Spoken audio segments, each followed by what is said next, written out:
제가 국회의원을 이제 8년간을 했는데, 제일 처음에 그 국회의원 진출하면은, 그 지역, 발전을 견인할 수 있는 그런 토대를 좀 마련하자. 그리고 또 중앙정치무대에서는, 이 충청권 출신의 국회의원으로서 존재감 있는 그런 국회의원으로서의 자리매김하자 하는 그런 생각을 갖고 좀 8년을 지냈는데, 좀 뒤돌아보면은 나름대로 노력을 그래도 다 했다 하는 그런 평가를 할 수 있고, 제가 삼선을 하게 되면은 지금 SOC 사업이라든가 도로, 철도, 항만 등 우리 보령 서천이 발전할 수 있는 그런 집으로 말하면은 이 주춧돌과 기둥을 놓겠다 하는 생각으로 했는데, 지금 완공이 된 것도 있고 지금 진행들이 되고 있습니다. 그래서 이런 부분들 좀 마무리했으면 좋겠다 하는 생각을 갖고 있고,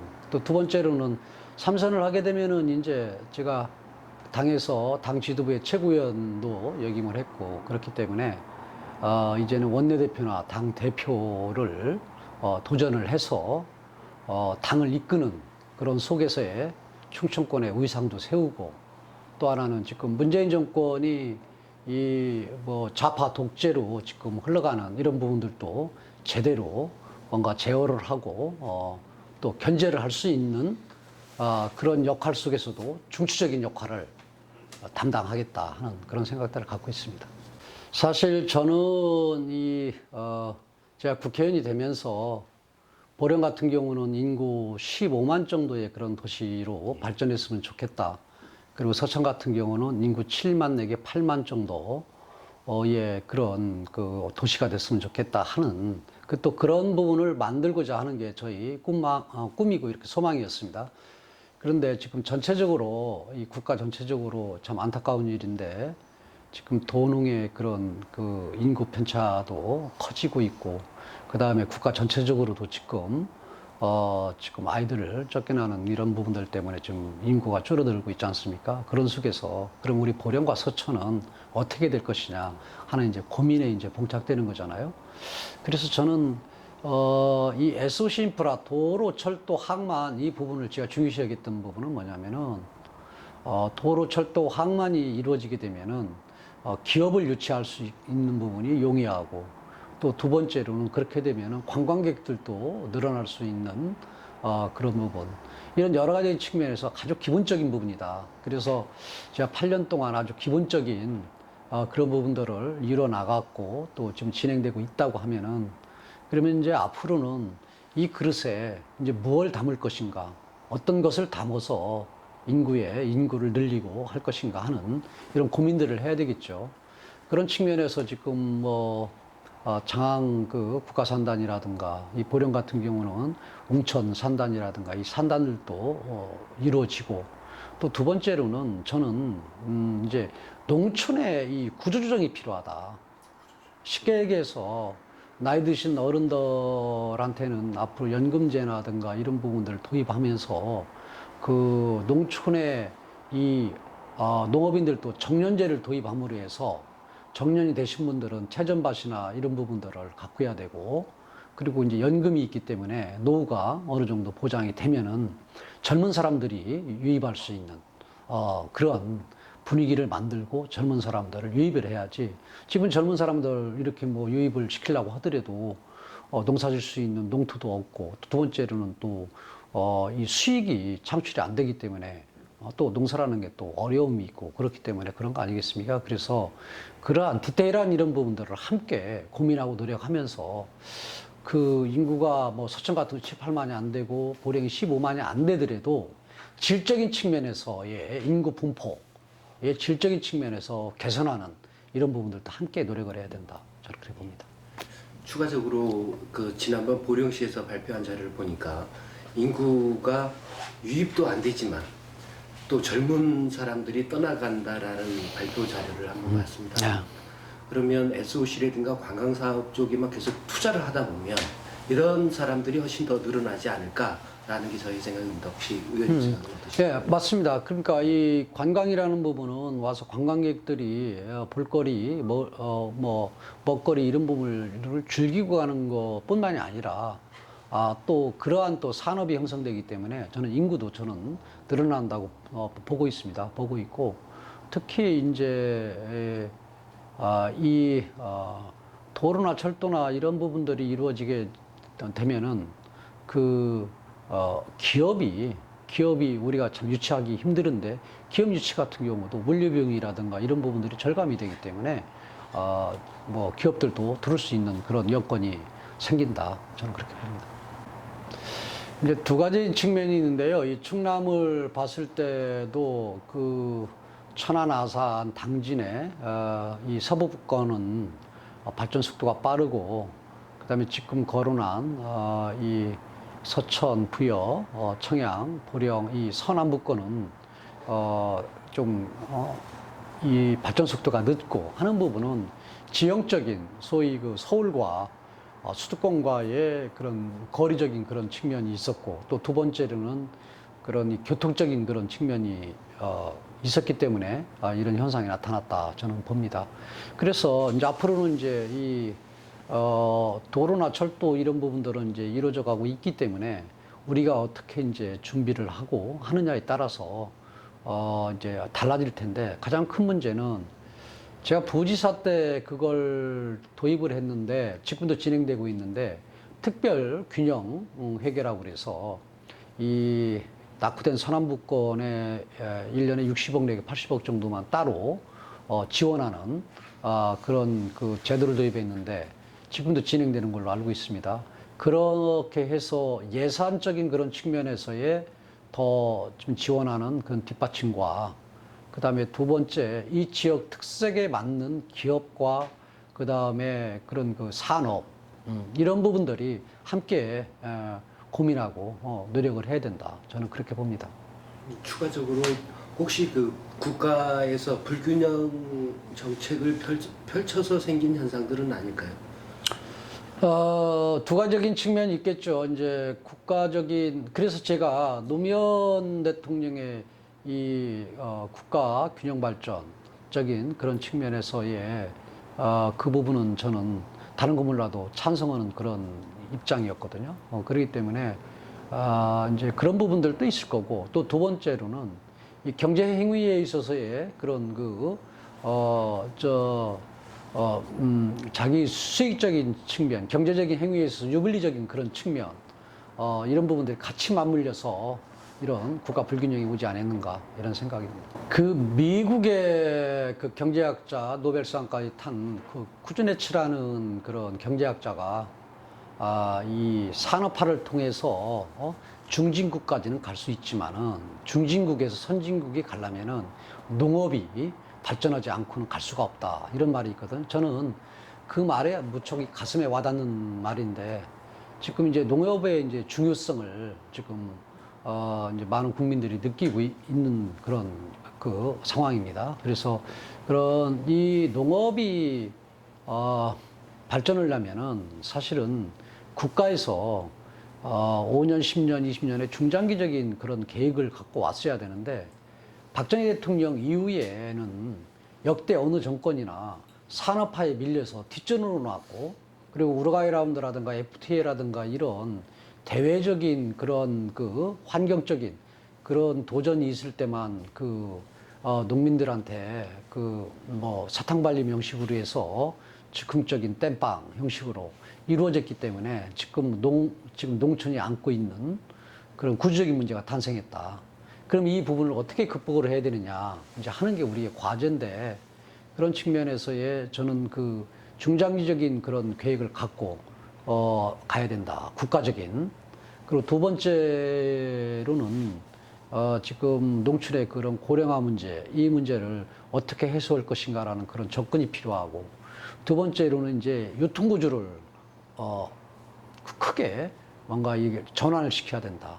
그 과정 속에서의 우리 보령과 서천이 해야 될 부분은 사실은 지금 6차 산업 말씀을 하셨는데, 이제는 이렇게 그 농산물 생산뿐만이 아니라 유통구조도 바꿔주고, 또 가공과 또 이 완제품을 만들어서 뭔가 대외 이제 시장에 내놓는 이런 형태 속에서의 그 이 지방자치단체에서 지원도 하고, 뭐 워낙 뭐 국가에서 틀은 잡아야 되겠지만은 그러면서 농민들과 함께 이런 부분들을 고민한다고 그러면은 저는 앞으로 우리가 뭐 생명산업이다 미래산업이다 하는데 그에 걸맞게 뭔가 소득 창출이 되고 발전을 이룰 수 있을 것이다. 저는 그렇게 봅니다. 그렇다면 그 청년들이 농촌으로 들어올 수 있는 청년 농업 창업농이라고 합니다. 창업농 유입할 수 있는 방법도 있지 않을까 싶습니다. 그렇습니다. 그러니까 지금 저도 지금 아들 녀석이 군대 복무를 하는데 군대를 제대를 해서 지금 대학 준비를 하는 과정 속에서 저는 이 공부적인 그런 측면에서 뛰어나지 않으면 대학을 안 보낼 생각입니다. 그래서 저는 이 농업이라든가 이런 부분 속에서 자기 그런 적성에 맞는 이런 부분적 측면에서 기술적인 측면에서 자기 그 직업을 선택을 하려고 그러는데 지금 젊은 사람들이 그렇게 농촌에 오고 싶어도 올 수 없는 그 부분이 사실은 이 고령화 문제를 어떻게 할 것이냐라는 국가적인 그러한 그 정책이 없기 때문에 유입이 안 되는 겁니다. 쉽게 얘기해서 이 고령화된 그런 이 농촌의 이 구조를 바꾸는 방법이 연금제를 도입해서 뭐 70 몇 세 정도 되면은 정년을 하는 형태가 되고 정년을 맞이한 사람들이 가지고 있는 소위 토지를 경작할 수 있게 뭔가 이 지자체라든가 국가에서 유도를 해서 그 사람들이 창업농업을 할 수 있는 그러한 역할을 만들어줘야지 그 돈 몇 푼 정도 주고 뭐 창업농업 하는데 지원하고 뭐 한다고 그래가지고 농토도 없는 상태에서 이 젊은 사람들이 정착하기 힘들다. 그리고 구조의 문제를 바꿔줘서 이 젊은 사람들을 유입할 수 있는 이러한 토대가 마련돼야 된다. 그래서 저는 그런 부분에 대해서 앞으로도 뭐 노력을 하려고 합니다. 문재인 정부의 이 에너지 정책에 대해서는 정말로 이 근시안적이고 그 다음에 중장기적인 계획 없이 뭐 원자력의 그런 그 폐쇄라든가 또 이 화력발전소의 조기 폐쇄라든가 이런 문제가 이 국가에 큰 지금 문제를 안고 있다. 저는 그렇게 보고 그 속에서 지금 충남의 그 양성주 도지사가 덩달아서 그 이 우리 충남에 있는 그 서해안의 이 화력발전소가 뭐 마치 그 미세먼지의 원흉이라고 몰아세우면서 지금 멀쩡한 그러한 그리고 아직까지 수명이 남은 그러한 그 이 발전소를 지금 폐쇄하는 이런 형태로 가고 있는 부분에 대해서는 저는 심히 걱정스럽다. 저는 그렇게 생각을 합니다. 사실 미세먼지 문제도 저는 현 정부가 이런 방향으로 가는 것은 올바르지 않다. 왜냐하면 미세먼지의 그런 우리나라에 한 1년에 가지고 있는 부분이 100이라면은 100이 어디서 발생되는 그 소위 포지션이 다 있을 텐데 그래서 뭐 자동차 배기가스도 있을 수 있고 여러 가지 있는데 그런 부분들 포지션이 얼마나 차지하는지 그리고 또 우리나라에서 조금 태생되는 그 미세먼지가 중국에서 넘어오는 부분이 정확히 얼마인지 이 부분을 이 국제 학자들로 해서 구성을 해서 또 중국의 그 학자도 참여를 시켜서 3년이고 5년이고 준비를 한 다음에 그거에 따른 맞춤형의 그런 그 미세먼지 줄이는 그러한 그 미세먼지 제거 정책을 피해야 되는데 지금은 너무너무 자의적이고 너무너무 주먹구구식인 이런 형태로 가는 속에서의 우리 보령의 보령 화력발전의 1, 2호기도 아주 수명이 남았는데 조기 폐쇄하는 그런 사실을 잘못된 그런 저는 판단이다. 저는 수명이 닿을 때는 미세먼지라든가 아니면은 그 환경에 적게 환경 이제 저해되는 이런 부분들을 제거할 수 있는 에너지 산업으로 좀 바꾸는 것은 저는 점진적으로 바꾸는 것은 저는 대찬성입니다. 또 그렇게 가야 되고 그 속에서 저는 중발전한테도 얘기했고 충남도한테도 얘기를 했고 우리 보령시한테도 제가 주장했던 부분이 뭐냐면은 이 보령 화력 1, 2호기가 수명이 2022년도까지가 그렇죠. 22년도까지 진행이 되면 그 때까지 대체 에너지 그 발전소를 건설하는 형태로 준비를 하자. 우리가 그 지금 이 LNG 에너지 터미널이 있지 않습니까? 바로 옆에. 그래서 거기도 참여하고 중부 발전의 그런 발전 기술하고 또 보령 시민들이 또 참여하는 이런 형태의 컨소시엄을 구성해서 이걸 이 에너지 발전소로 대체를 한다면은 약 미세먼지라든가 이 환경 저감 부분도 10분의 1로 줄어들 수 있고 그 다음에 지금 거기에서 있는 일자리 같은 경우도 그대로 보존이 되고 그런데 이 부분들을 전체적인 그런 부분들을 고려하지 않고 아주 즉흥적이고 한 그 단세프적인 그런 결정을 했다. 그래서 이런 부분들에 대해서는 저는 심히 유감이다 이렇게 생각을 합니다. 저는 그 협약서에도 동백정 복원이 들어가 있고 동백정 복원 외에는 다른 형태로 갈 수가 없다. 왜냐면은 지금 이 법률에 의해서도 다시 복원할 수밖에 없는 그런 상황이다. 그러면은 복원이 됐을 때에 자연 환경적이고 또 두 번째로는 또 우리 지역의 경제적인 그런 효과를 또 경제적인 그런 누수 효과를 노릴 수 있는 그러한 형태로 복원이 필요하다. 저는 그렇게 생각을 합니다.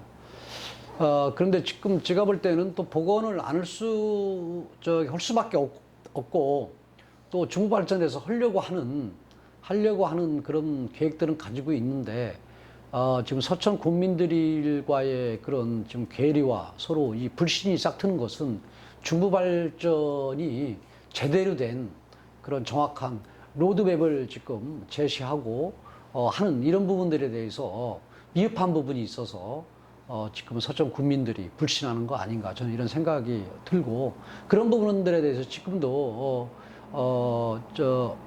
그런 문제점을 서로 간에 소통을 통해서 이루어질 수 있도록 노력하고 있고 앞으로도 그런 문제를 국회의원으로서 노력을 하려고 합니다. 그 고령화력 1호기 초기 폐지라든가 아니면 혹은 서천의 동백정 해수욕장 문제라든가 이런 사안들을 쳐다보면 중부발전 본사가 이쪽에 내려왔는데도 불구하고 지역과 상생 발전하는데 좀 문제가 있지는 않은가라는 생각이 좀 듭니다. 어느 쪽이 문제인지는 저도 정확히는 잘 모르겠습니다만 의원님 생각은 어떠실까요? 저는 양쪽에 다 문제가 있다고 보죠. 사실은 지금 보령화력이나 아니면 신서천이 화력발전소가 있음으로 해서 지역의 그 환경 피해라든가 이러한 부분들에 대해서 부정적으로 생각하는 그런 서천 군민이나 보령 시민들이 있는 거고 또 한편으로는 또 경제적인 그런 효과적인 그런 측면에서는 지금 있어야 된다고 생각하는 사람들이 혼재되어 있고 또 정부 발전의 그런 입장에서도 기존 과거의 그런 그 지역 주민들과의 상생과 협력 이런 부분들이 미흡했던 이런 습관이라 아니면은 관례 이런 부분들이 아직까지 남아있는 그런 부분들이 있고 또 보령시와 서천군이 상생하는 이런 안이라든가 이런 부분들을 수립을 해서 같이 협력하려고 하는 이런 부분들도 좀 부족한 부분이 있고 그래서 같이 이건 맞물려 있다. 저는 그렇게 봅니다. 그래서 앞으로는 제가 정부발전한테도 항상 늘 하는 얘기가 뭐냐면은 우리 지역의 랜드마크고 미운하고 원한 랜드마크고 또 보령과 서천에 소재를 하고 있기 때문에 함께 공동 운명체라는 생각을 여러분들은 가져야 된다.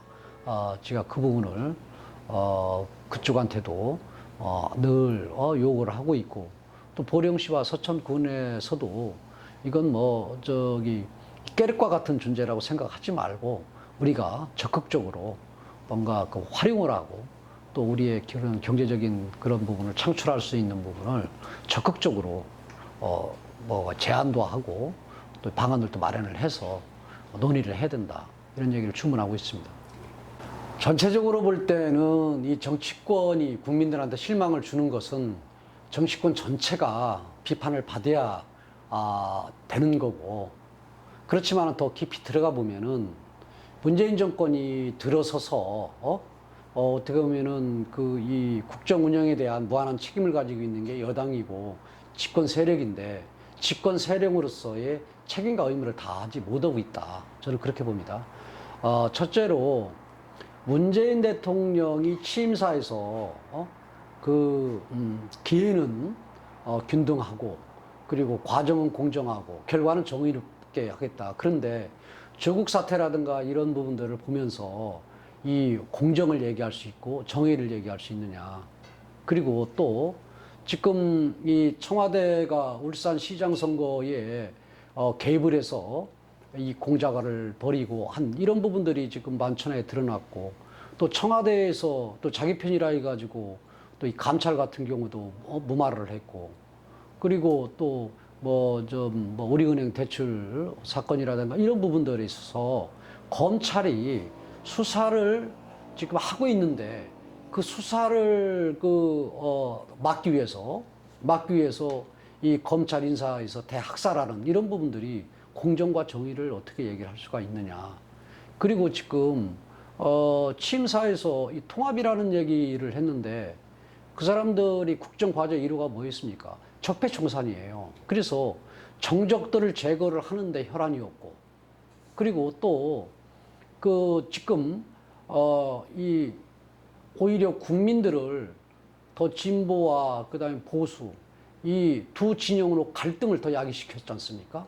그리고 또 협치를 얘기하면서 어떻게 제1야당의 제1야당의 당대표가 만나달라고 하는데도 당대표를 한 번이나 만나준 적이 있습니까? 이러면서 어떻게 협치 얘기합니까?